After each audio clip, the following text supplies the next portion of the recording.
나는 드러내놓고 세상에 말하노라. 영어는 이렇게 돼 있어요. I have spoken openly to the world.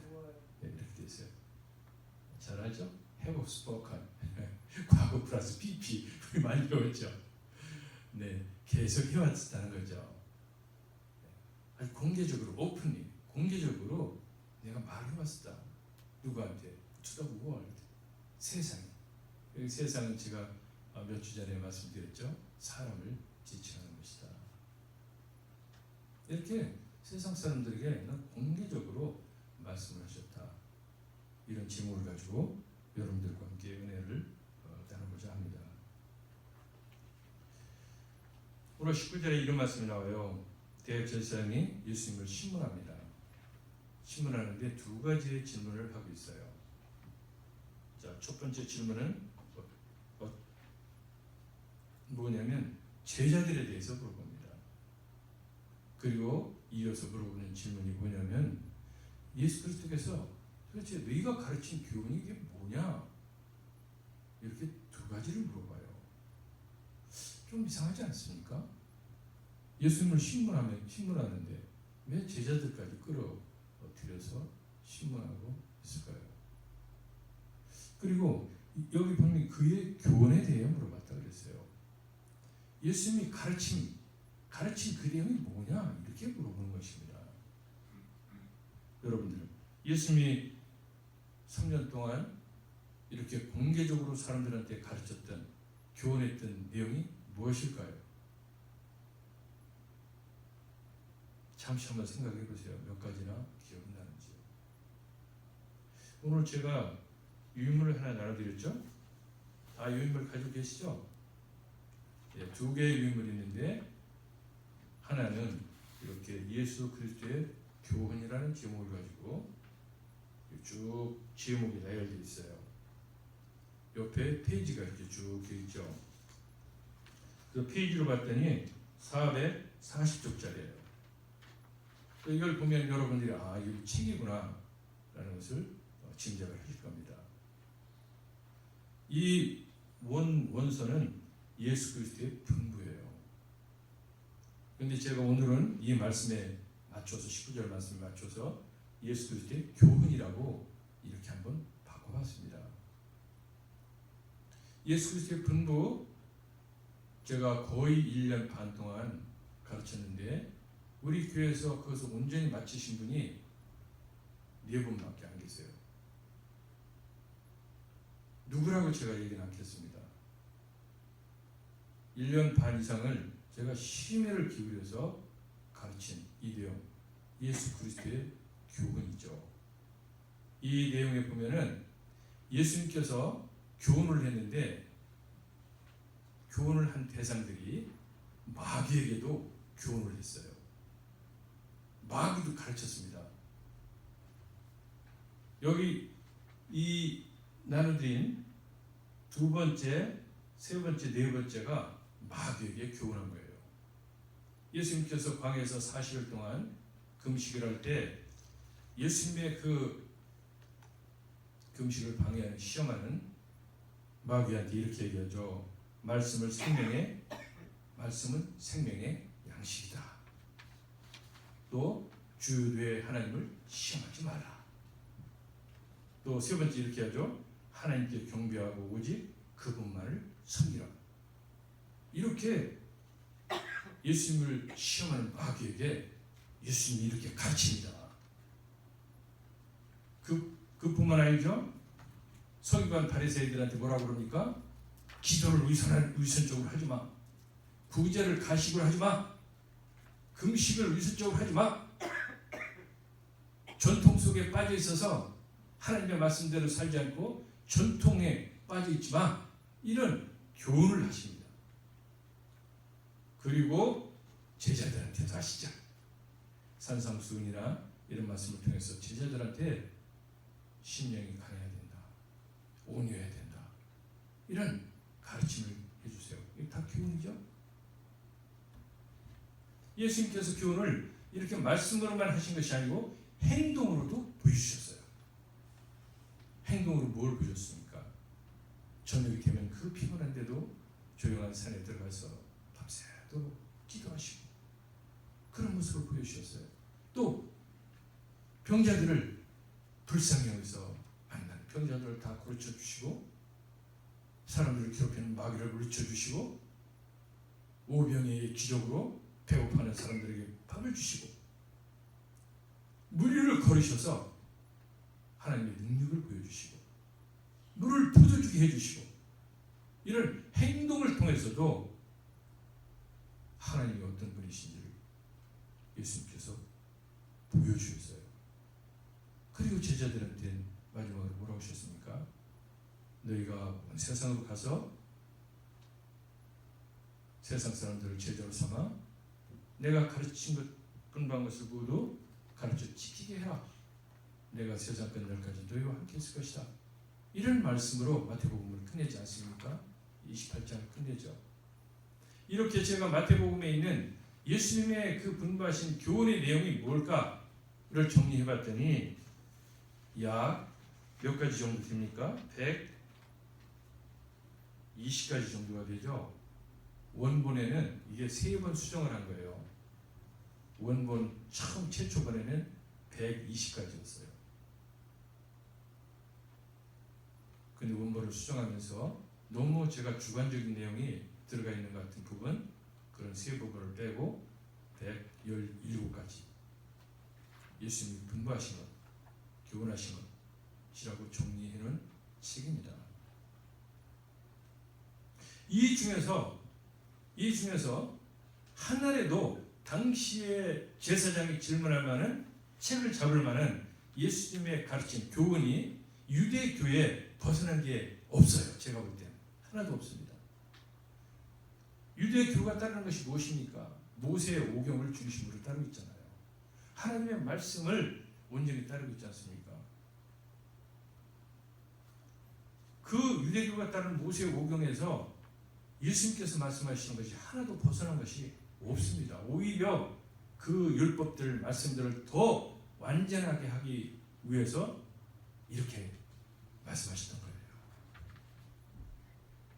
그런데 제사장이 네가 가르친 것이 뭐냐? 이렇게 지금 물어보고 있는 것입니다. 그런데 예수님이 이렇게 가르치시는 것이 복음서에 사복음서에 기록이 되어 있다는 얘기는 뭐냐면 당시에 많은 사람들이 예수님 말씀하신 것을 알고 있었다는 거예요. 그거를 제자들이 정리를 해서 내는 게 복음서 성경입니다. 요한복음에는 뭐라고 했습니까? 바다가 문물 삼아서 그거를 다 써도 예수님 말씀하신 걸 다 기록할 수 없다. 이랬지 않습니까? 그런 내용들을 당시에 많은 사람들이 알고 있었다는 것입니다. 왜? 예수님께서 공개적으로 공개된 장소에서 이런 말씀을 하셨기 때문에 예수님은 어디서 이런 말씀을 가르쳤습니까? 회당에서 가르쳤어요. 회당은 어떤 것입니까? 회당은 성전이 파괴돼서 이스라엘 백성들이 70년간 바벨론에 포로로 잡혀갑니다. 성전에 가서 예배를 드릴 수가 없습니다. 그때 이스라엘 백성들이 모여서 하나님의 말씀을 읽고 교제를 나누는 것이 회당이었어요. 오늘날 이 교회 같은 아주 흡사한 그런 것이죠. 그곳에서는 이렇게 설교하고 이런 게 없었습니다. 그곳에서는 어떤 사람이 나와서 하나님의 말씀을 읽는 거예요. 그럼 모두 그 말씀을 듣는 것입니다. 말씀에 가감이 없는 것입니다. 그냥 말씀만 선포하는 것입니다. 근데 그곳에는 유대인뿐만 아니라 이방인들 중에서도 개종한 이방인들은 같이 그곳에 와서 하나님의 말씀을 듣고 나눌 수가 있는 것입니다. 그런 것이 회당이에요. 그리고 회당에는 유대인 사람들뿐 아니라 개종한 이방인들조차도 많이 모여있는 곳이라는 것입니다. 그런 곳에서 예수님께서 공공연하게 공개적으로 이런 말씀을 하셨어요.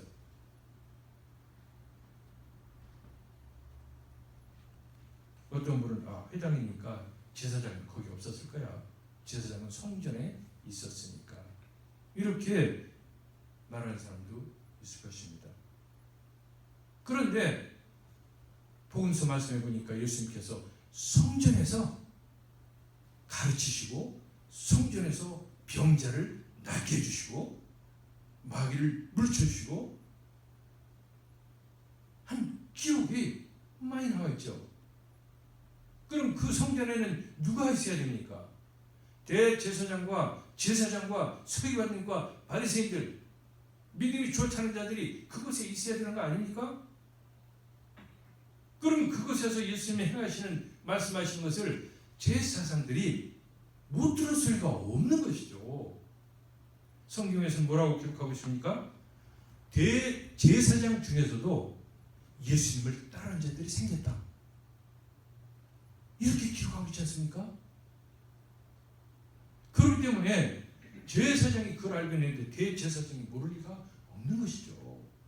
그리고 예수님을 신문한 그 장소에 있는 서기관 바리새인들이 그 내용을 모를 리가 없는 것입니다.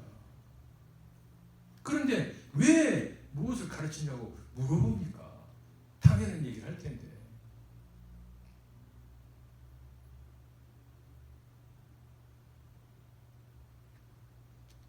저는 이 말씀을 묵상하다 보니까 이런 거예요. 예수님을 지금 잡아서 신문에서 어떤 식으로든 처형을 해야 됩니다. 그것도 일반 처형이 아니고 죽이려고 하고 있는 거예요. 그렇기 때문에 죽이려고 하는 그런 근거를 만들어내야 되는 것입니다. 그런데 이 가르치는 교훈을 가지고는 그렇게 할 수가 없죠. 여러분들, 우리가 예수 믿는데 예수 믿는다고 하는 사람들하고 같이 할 수 없는 사람들이 있죠. 예수를 믿는다고 하는데도 불구하고 같이 할 수 없는 사람들이 있어요. 누구죠? 이단이죠. 이단, 그들은 예수를 믿는다고 합니다. 하나님을 믿는다고 합니다. 그런데 우리는 그들과 상종을 할 수가 없습니다. 우리는 그들을 단을 달리하는 그런 이단이라고 그렇게 하고 있는 것이죠. 오늘 바로 대제사장은 예수님을 그렇게 잡아들려고 하는 거예요. 네가 이단이다. 지금 이단은 여러분들 어떻습니까? 당시의 이단은 신성모독이에요. 지금 이단이라고 그래가지고 하나님의 말씀을 어긴다고 해서 갖다가 잡아 죽이고 하는 일이 있습니까? 근데 당시에는 신성을 모독하는, 하나님을 달리 전하는 사람들은 신성 모독이라고 해서 잡아다가 돌로 쳐서 공개적으로 죽였습니다. 바로 대제사장은 지금 예수님을 돌로 쳐서 죽여야 되겠다고 네가 이단이 아니냐라고 지금 찾잡고 있는 거예요.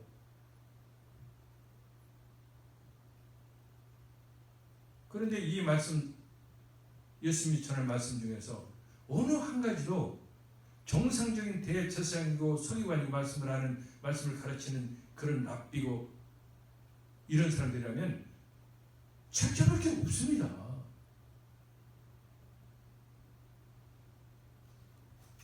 책잡을 게 없으니까 행위로 예수님을 책잡으려고 했죠. 왜 안식일날 고쳐줬어? 왜 안식일을 안 고쳤어? 안식일을 지키지 않고 그날 왜 병자를 고쳐주고 했어? 이런 책을 잡으려고 하는 거죠.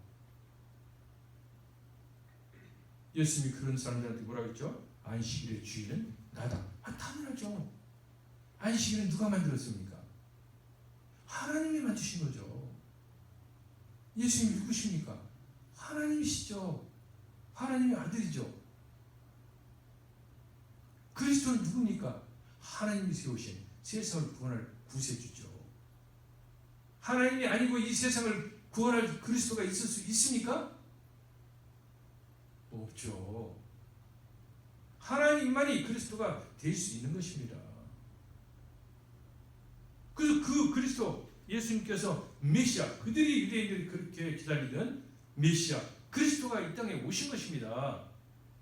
그러면 그렇게 말씀을 잘 알고 메시아가 누군지를 알고 하는 사람들 같으면 예수님이 그리스도인지 알아야죠. 침례 요한도 긴가민가 했어요. 예수님 진짜 그분인가? 그래서 그 제자들을 보내지 않습니까? 예수님한테 당신이 정말 우리가 기다리는 그입니까? 그때 예수님께서 뭐라고 그러십니까? 말씀에 있는 대로 선지자들이 말한 그대로 가난한 자의 복음이 들어가고 소경이 눈을 뜨고 죽은 자가 살아나고 할 것이다. 그 일을 할 수 있는 사람은 누구냐? 너희들이 기다리는 메시아 그리스도 하나님의 아들 하나님이야. 그렇게 알려주지 않습니까? 그래서 침례 요한은 어떻게 했습니까? 예수님을 더 이상 정죄했습니까? 안 했죠. 그러면 당시에 제사장이나 서기관들은 어쩌면 침례 요한보다 더 많은 성경에 대한 지식을 가지고 있었을 거예요. 그런데 왜 그들은 예수님을 그리스도로 메시아인지 파악하지 못하는 것입니까? 우리는 다 알고 있습니다. 몰라서 그런 것이 아니고 자기의 위치를 지키기 위해서 대제사장으로서 권력을 누리고 세상에서 사람들로부터 떠받침을 받기 위해 그 속심이 그 안에 있었던 것이 분명합니다. 오늘 안나스 제사장은 제가 지난주 말씀드렸죠. 28년간이나 대제사장을 했던 사람이에요. 그 사람 주위에는 엄청난 사람들이 몰려 있었습니다. 요즘 같은 공회원들, 국회의원이죠. 그런 공회원들도 그 제사장 옆에 있던 사람들이에요. 얼마나 막강한 힘을 가지고 있는 사람입니까? 그런데 보잘것없는 저 어디 시골 구석장에서 누가 목사들로 태어났는데 그리스도라고 하는 것이죠. 메시아라고 하는 것이죠. 그러니까 겉모습만 보고 태어난 그 출생만 보고 너는 메시아가 아니야. 메시아가 될 수가 없어. 이렇게 자기네 주관대로 생각하는 것입니다. 하나님의 말씀대로 그 메시아가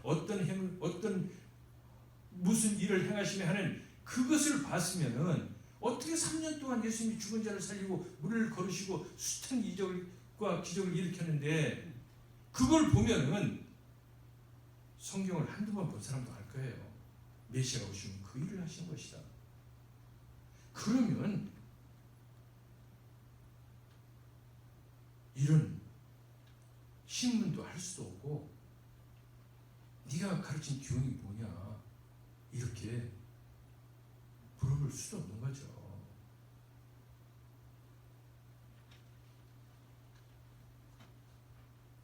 오늘 교훈은 바로 저는 그거라고 봅니다.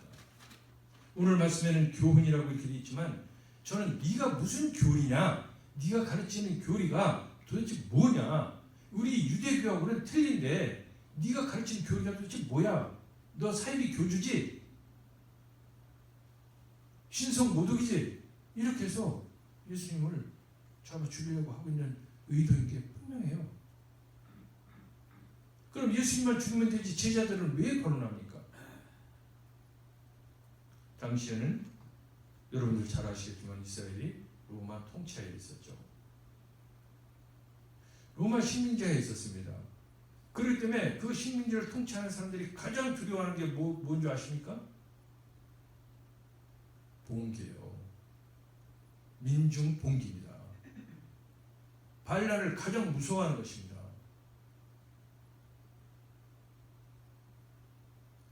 제자들 무리죠. 예수님이 그 무리들과 도대체 네가 뭘 했냐 이거죠.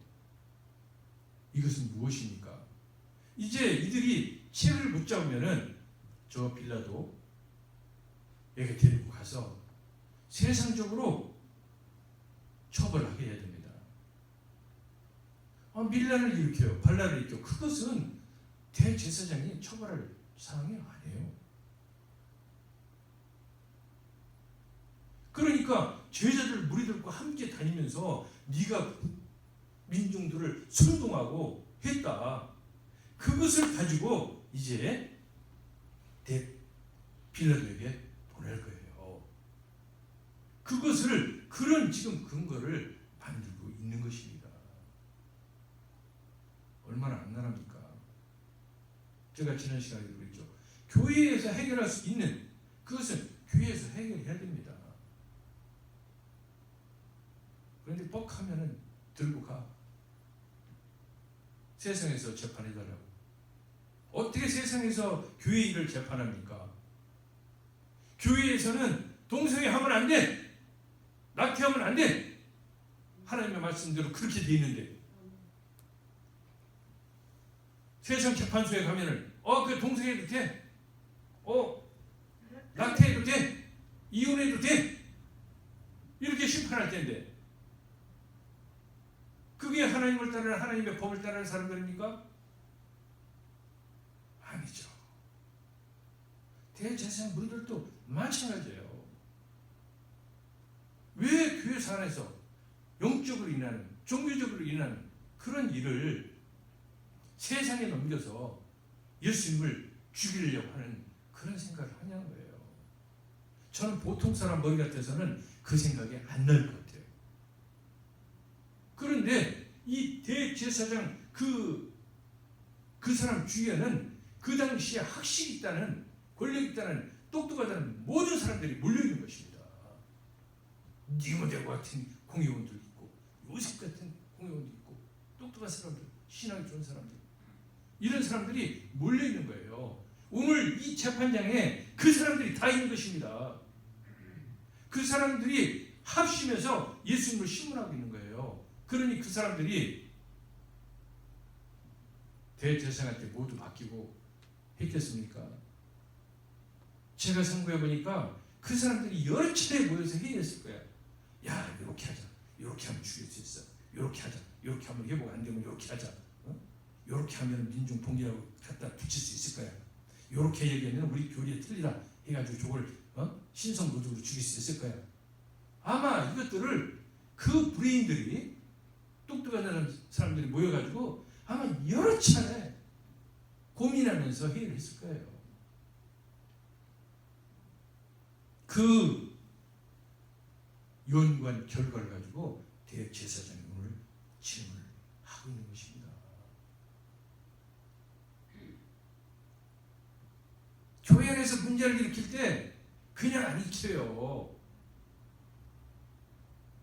문제를 일으키는 사람들이 모여가지고 수구야하고 뭐하고 저거 이렇게 하면 조질 수 있어. 저 약점은 이거야. 조금 몰아내야 돼.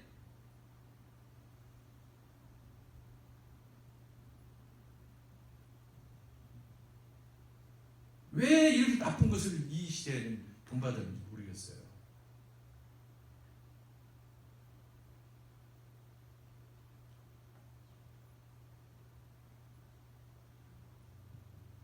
그런 대제사장한테 예수님이 우리를 말씀같이 이렇게 얘기해요.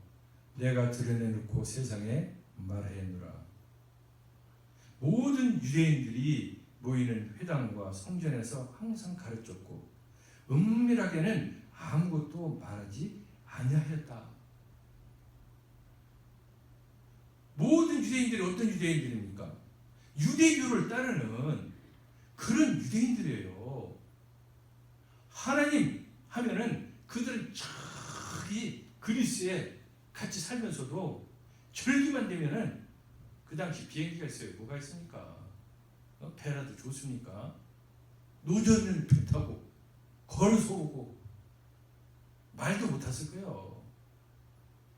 그렇게 절기를 지키러 성전에서 몰려드는 유대인들, 그 본토에 있는 사람들은 더 말할 필요도 없었겠죠.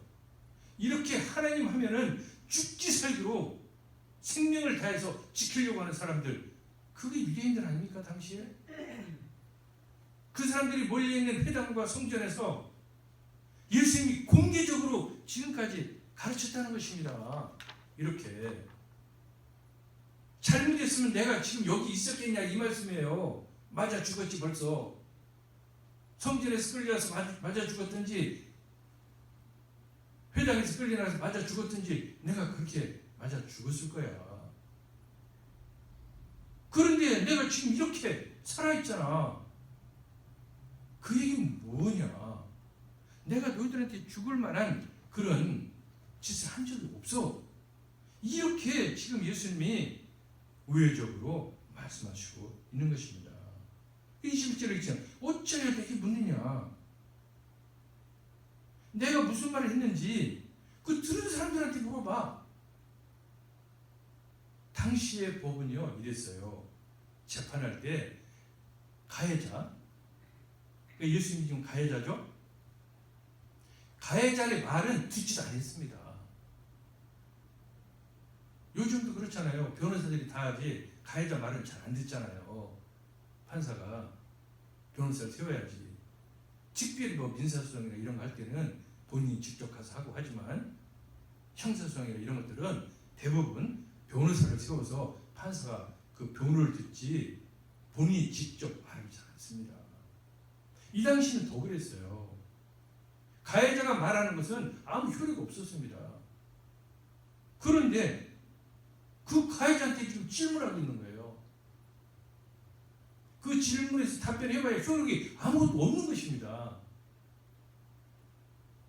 그렇게 자기네들이 룰을 만들어 놓고 그 룰의 최고 대장인 대제사장이 지금 법대로 안 가고 있는 거죠.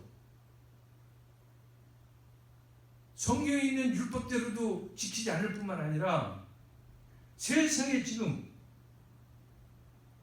법을 재판하는 그것도 지금 어기고 있는 거예요. 그렇죠? 어떤 사람을 해고하려고 그러면은 그냥 안 되죠. 법대로 해서는 안 되는 게 많죠.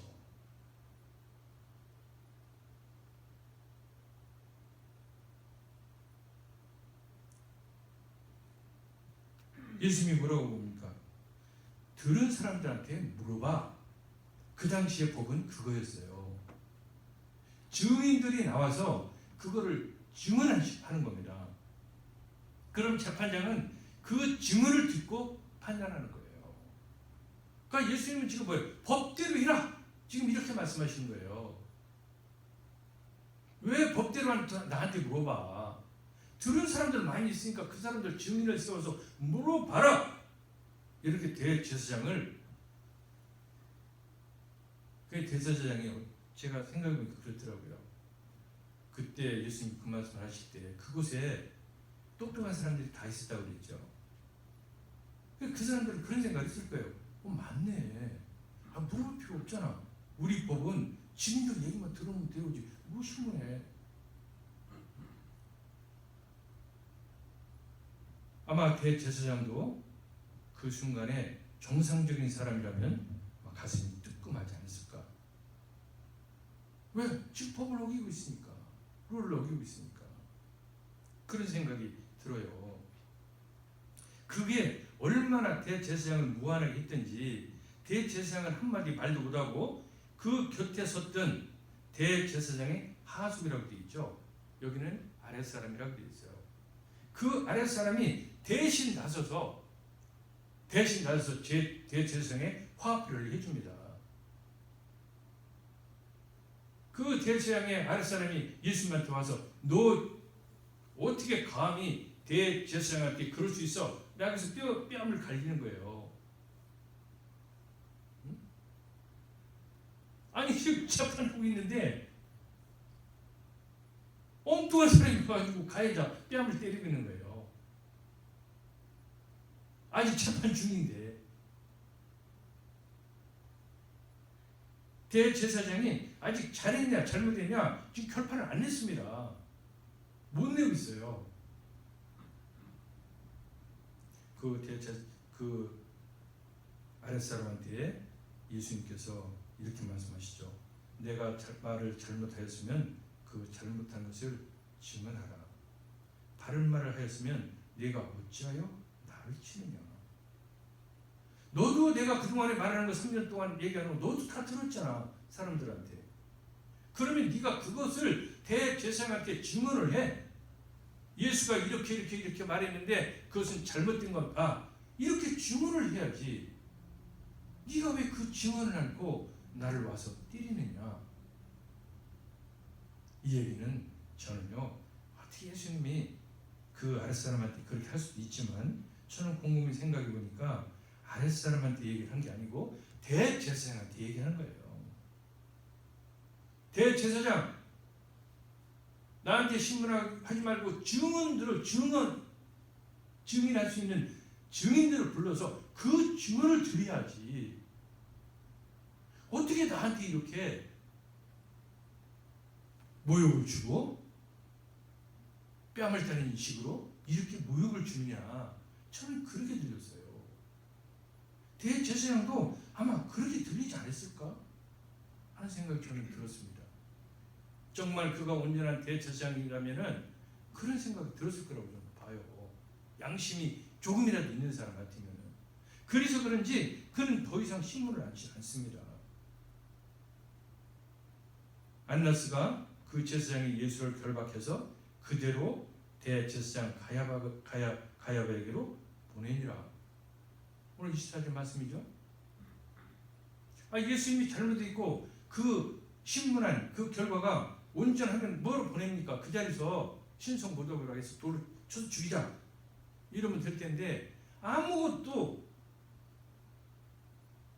예수님이 잘못한 것을 찾아내지 못한 것입니다.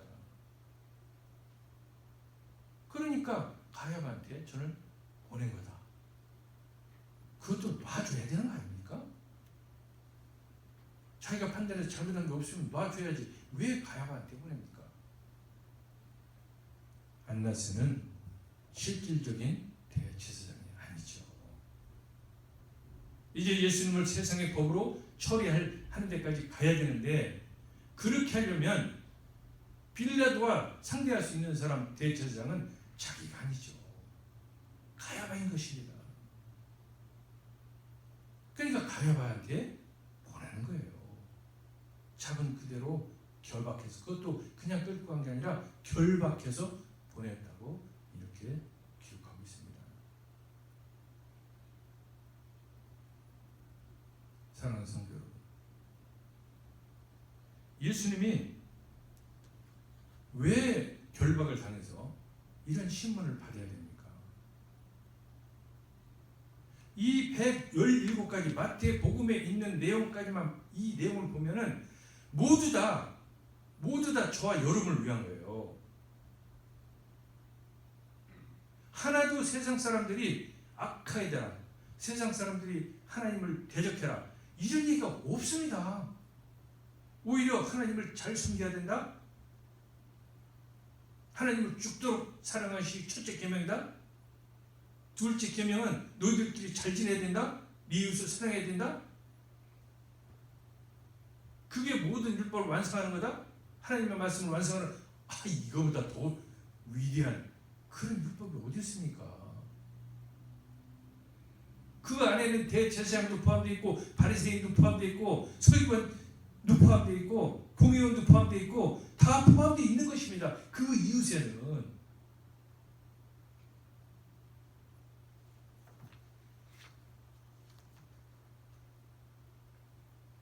그런데 왜 예수님을 잡아서 결박해서 죽이려고 그러고, 예수님은 아무 잘못도 없는데 왜 잡혀갑니까? 도망가지.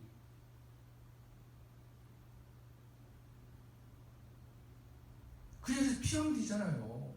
아직 하실 일도 많고, 그 십자가에 돌아가실 때 얼마나 그냥 고통스러운지 아셔서 가슴이 두근두근 뛰고 죽을 것 같다고, 심장 터질 것 같다고 그 생각만 하면은 이렇게 힘들어 하시는 그 십자가를 향해서 가는데 도대체 왜 거기를 피하지 않고 갑니까? 앞으로 3년밖에 안 했는데 이제 33살이에요. 그럼 60까지 살아도 앞으로 57년 동안을 가르치고 더 깨우치고 해서 더 완전한 하나님의 사람들을 만들 수 있는데 왜 도대체 그렇게 빨리 가시는 거예요? 우리는 답을 다 알고 있습니다. 예수님이 그 길을 가셔야 저와 여러분이 그 십자가에 달리지 않는 거예요. 십자가가 문제가 아니죠. 요한계시록에 있는 대로 영원히 꺼지지 않는 불, 유황불, 지옥도 아닙니다. 지옥은 그리도 유황불 속에 비하면 있을 만한 곳이에요. 지옥에 여러분들 이 산채로 지옥 가 있습니까? 아니에요. 지옥에 있는 것은 우리 영입니다. 나쁜 짓한 영들은 다 그 길로 가는 것입니다. 그 영은 사람처럼 있죠. 이렇게 아프고 견디고 이런 걸 못 느낍니다. 지옥은 견딜만 해요. 그런데 하나님이 만들어 오신 불못, 그곳에는 여러분들이 지금 같은 이런 피와 살, 고통을 느끼는 이 모습대로 그 불못에 들어가서 영원히 사는 것입니다. 하나님은 저와 여러분을 정말 사랑하신다고 그러세요. 하나님께서 세상을 이처럼 사랑하사, 하나님께서 사람들을 이처럼 사랑하사, 이처럼 너무 많이 사랑하셔서 so much love. 그래서 그들을 그 불 속에 들어가게 할 수가 없는 것입니다. 원래 그 불은, 그 지옥불 유황불은 우리를 위해서 만들어 놓은 게 아니에요. 하나님을 배신하고 나온 사탄의 무리들을 거기로 잡아 넣어서 유황불 속에 있게 하려고 만들었던 것입니다. 그런데 저와 여러분의 선조인 아담과 하와가 하나님의 말씀에 불순종하는 바람에 그곳으로 들어가야 되는 그런 그 코스로 가게 되는 그 운명에 처해있던 거예요. 하나님이 그렇게 사랑하시는데 모든 만물을 창조하시고 가장 기뻐하셨던 그 피조물들이 그것으로 가야 되는 것입니다. 더욱이 그 피조물은 누가 만들었습니까? 그의 손이 아니고는 만들어진 것이 아무것도 없다. 그의 손이 누굽니까? 그의 아들 예수입니다. 하나님의 독생자 손으로 만드신 거예요. 그 아들이 만든 그 피조물이 그 유황불 속에서 영원히 고통받는 것을 하나님은 볼 수가 없는 것이죠.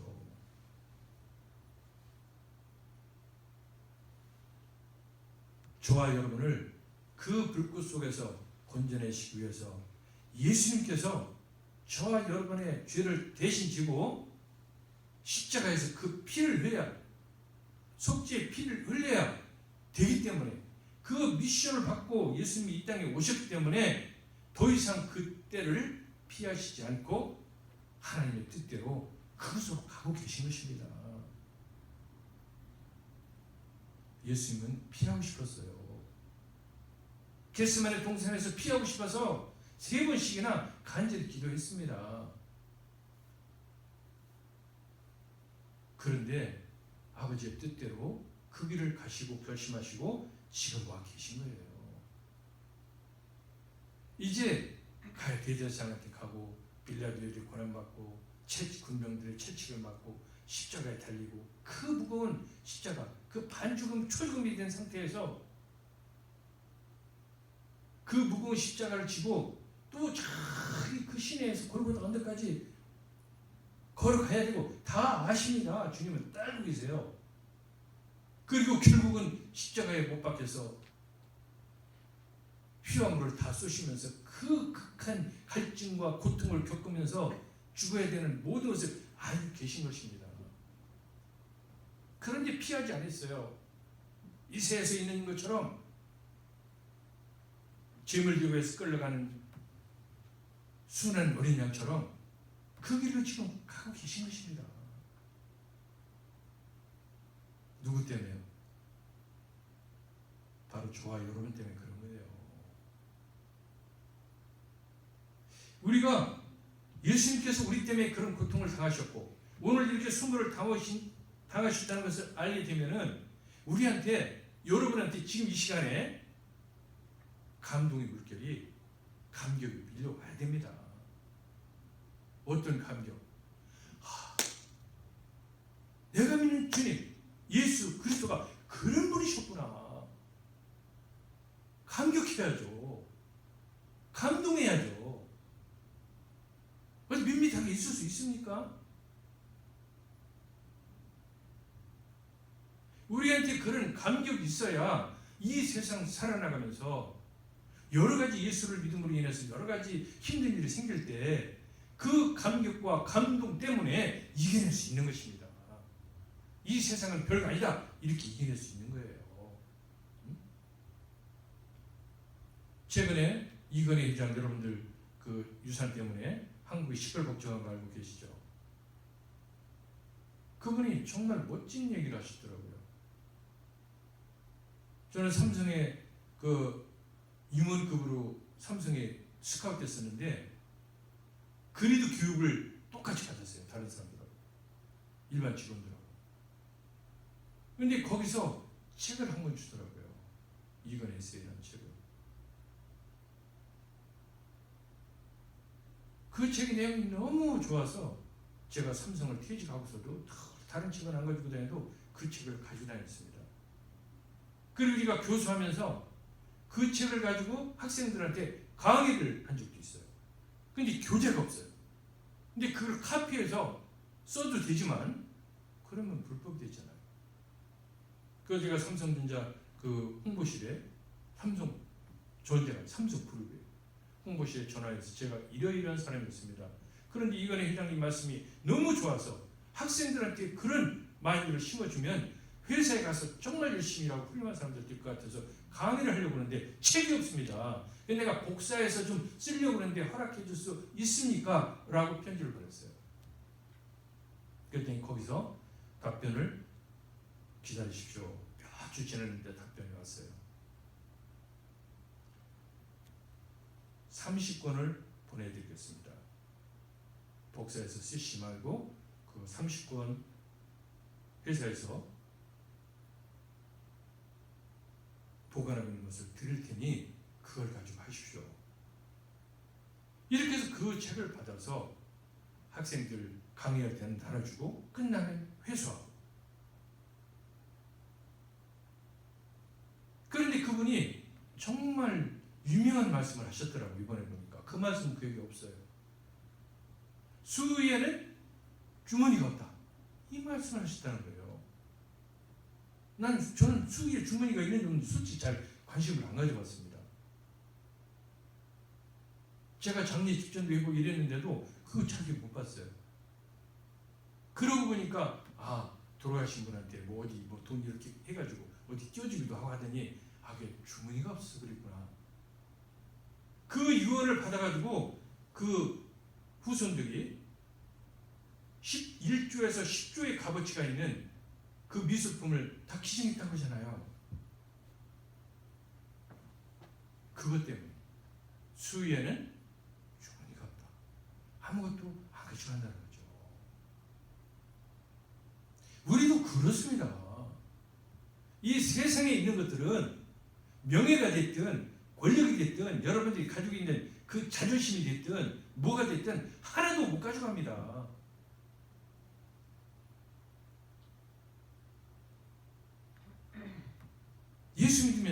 우리가 예수 믿으면서 그 조금 고난받고 핍박받고 힘들어하고 이리저리 고민하고 신앙생활하면서 고민하고 예배 드릴 때도 고민하고 그런 고민에서 조금 남겨놓는 거 아무것도 못 가져갑니다. 그런데 우리가 가져가는 게 있어요. 어떤 분들 이런 얘기하죠? 이건희 회장이 얘기하는 것처럼 수위에는 주머니가 없다고 하는 것처럼 공술에 공수하다. 인생은 빈손으로 갔다가 빈손으로 간다. 저는 정말 그런 줄 알았어요. 그런데 예수 믿고 나서 저는 완전히 바뀌었습니다. 아니다. 빈손으로 오긴 오는데 그냥 가진 않아. 하나님 앞에 가서 심판할 걸 들고 가야 돼. 그것을 얼마나 하나님이 기뻐하시는 걸 들고 가느냐 아니냐에 따라서 하나는 불족으로 가고 불못으로 가고 하나는 천국으로 가고 어떤 사람은 하나님 앞에 가서 칭찬받고 너 잘했다. 하늘 전에 기둥이 되라. 이런 쓰임을 받고 어떤 사람은 구원을 받았을 때 부끄러운 구원을 받아가지고 저기 구퉁이에 있고 이렇게 되는 겁니다. 뭐에 따라서? 우리가 어떻게 신앙생활을 하느냐에 따라서 하나님 말씀에 얼마만큼 순종하고 사느냐에 따라서 그렇게 우리가 들고 가는 것이 틀려진다는 거예요. 여러분들 빈손으로 왔다 빈손으로 가니까 그냥 대강대강 살고 있는 분 안 계실 거예요. 우리는 들고 가야 됩니다. 구원의 생명의 구원을 우리한테 들려주셨어요. 놓으면 안 됩니다. 그것뿐만 아니죠. 그 생명의 소망을 준 그거를 가지고 이 세상에서 하나님이 기뻐하시는 것들, 앞으로 하나님을 만났을 때 주님을 기뻐하시는 많은 것들을 우리가 들고 가야 되지 않겠습니까?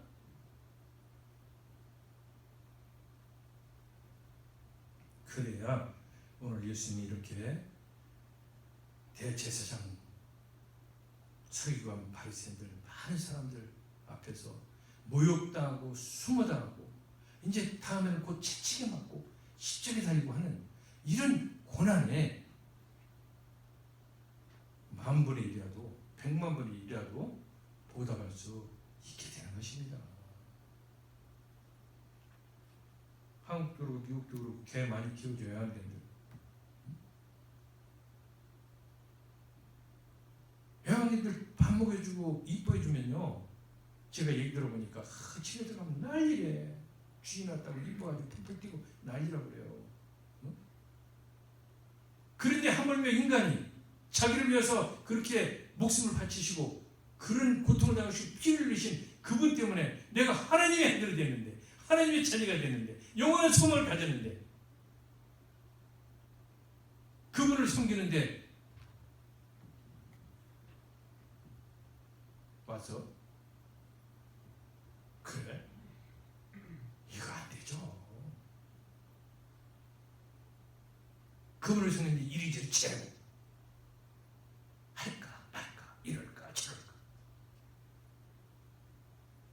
안 되죠. 사랑하는 성도 여러분, 주님께서는 여러분들을 정말 사랑하십니다. 하나님 아버지께서 우리를 얼마나 사랑하시는지 우리는 너무나 잘 알고 있습니다. 오늘 다시 한번 그 감격 속에 들어가시기를 정말 우리 주님의 이름으로 축원합니다. 그리고 이제 남은 인생은 그 감격 속에서 신나게 한번 살아보자고요. 우리가 하나님을 섬기는데도 한번 신나게 한번 섬겨보자고요. 그러한 여러분에게 우리 주님이 약속하신 대로 네가 내 안에 있고 내 말이 너희 안에 있으면 너희가 무엇인지 원하는 대로 구하라. 그리하면 줄 것이다. 천국에 가면요 우리 구할 거 없습니다. 다 있는데 뭐로 구합니까? 주님이 그 말씀을 주신 것은 우리가 이 세상 살아가면서 필요한 것들을 네가 구하라. 내 이름으로 구하라. 그러면 내가 줄 것이다. 아버지가 줄 것이다. 이렇게 말씀하시는 거예요. 이렇게 하나님께서 말씀하셨는데 안 받으면 바보 천치 아닙니까? 응? 하나님 뜻대로 살아가신 여러분들 되시기 바랍니다. 물질이 없습니까? 헌금하기가 겁납니까? 물질이 없어서 기도해 주세요. 옆 사람을 위해서. 옆 사람이 어려운 거 있을 때 예수 그리스도의 이름으로 격려해 주고 위로해 주세요. 그분들한테 예수를 아직 못 믿는 사람들이 있으면 복음을 전하세요. 돈으로 하는 겁니까? 다 우리가 입만 열면 하는 거죠. 돈이 있는데 시간이 없으니까? 그런 분도 있죠. 나는 돈이 많은데 돈 벌라고 시간이 없어. 그럼 물질로 주세요. 물질로.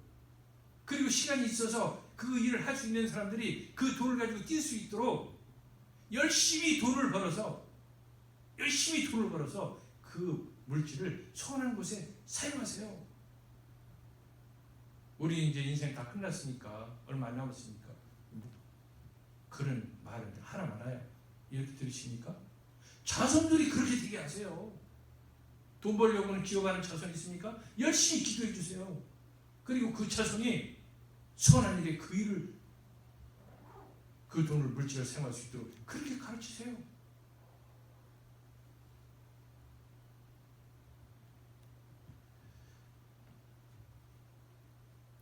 주님께서 우리에게 그렇게 해주시도록 우리에게 성령으로 충만하게 해주시고 성령의 능력으로 그렇게 해주실 줄 믿습니다.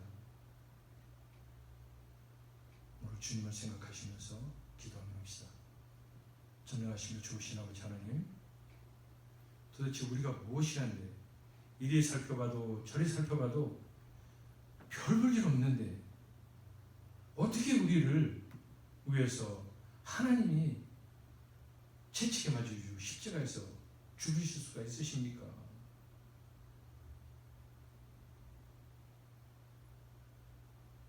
이게 정말 사실입니까? 하나님 아버지, 말씀 속에서 아버지가 그렇다고 말씀하시니 믿습니다.